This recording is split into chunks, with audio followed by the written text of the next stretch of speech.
दोस्तों हूँ छूँ LD Makwana Botad Dastak news में आपनु हार्दिक स्वागत है। दोस्तों आज बोटादनी सरकारी सोनावाला होस्पिटल में पीएम रूम में एक डेड बॉडी राखवामां आवी छे, जेनु नाम भगीरथभाई गंगारामभाई शेख है।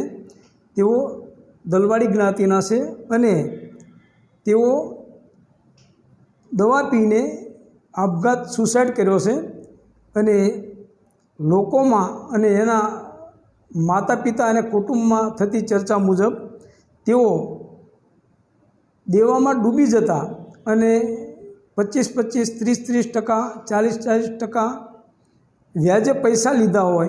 आ पैसानुं देवुं न चूकवाता तेओए सुसाइड करी अने मौतने वालू कर्युं छे एवुं लोकोमां चर्चा रह्युं छे अने एमना परिवारमांथी जाणवा मळ्युं छे।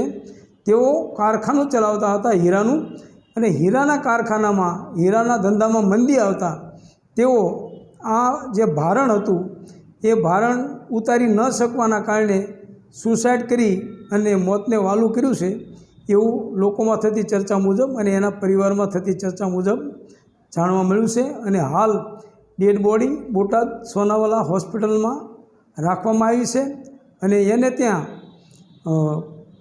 फरियाद माटे आगळनी कार्यवाही पोलीस चलावी रही है अने सांज सुधीमां एफआईआर थई जशे एवुं पोलीस पासेथी अने तेमना सगावाला पासेथी जाणवा मळ्युं छे। Botad Dastak news LD Makwana Botad.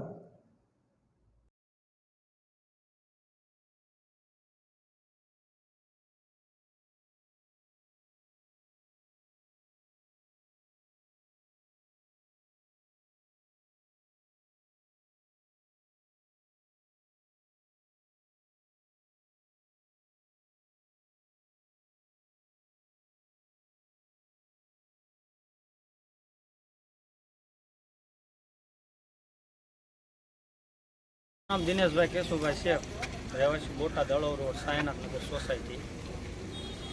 हाँ दिनेश भाई आ तमे होस्पिटल आव्या छो, शुं बनाव बन्यो छे? બનાવમાં અમારા ભાઈએ દવા પીધી એટલે એમને હોસ્પિટલ લઈને આવ્યા હતા અને અહીંયા મૃત્યુ પામ્યા એવી જાણ અમને ડૉક્ટરે કીધું કે આ ભાઈ દવા પીધી અને મૃત્યુ પામ્યા। ભાઈનું નામ? ભાઈનું નામ ભગીરથભાઈ ગંગારામભાઈ શેખ। ભગીરથભાઈ ને એવો પ્રોબ્લેમ શું હતો તે દવા પીને સુસાઇડ કરવો પડ્યો? દવા પીવાનું કારણ એ જ છે કે માણસો પાસેથી વ્યાજવા ટકાવારી પર પૈસા લીધા હોય અને જે 30% ને 40%થી પૈસા અહીંયા બોટાદ જિલ્લામાં આપતા હોય અને એવા લોકો આને ટોર્ચર કરતા હોય, જેથી કરી અને આ ભાઈને દવા પીવાનો વારો આવ્યો। 30% 40% વ્યાજ? હા, એવું ત્યાં જ અહીં લોકો લે છે એવું મને ભાઈએ કીધેલું। હવે એવા કોઈના નામ કે એવું કંઈ લખેલું છે ભાઈએ? કંઈ જાણકારી મને નહોતી આપી, મારેથી થતી એટલી મેં મહેનત કરેલી અને એમને પૈસા મેં આપેલા મારી પાસે હતા એટલા અને એમને ભરપાઈ કરેલા। પછી ભાઈ ભરપાઈ ના કરી શક્યો બીજા પૈસા અને હું તે મજૂરી કરું છું, અહીંયા ઓટોમોબાઈલ ચલાવું છું ગેરેજ અને ખેતીવાડી કરી છે।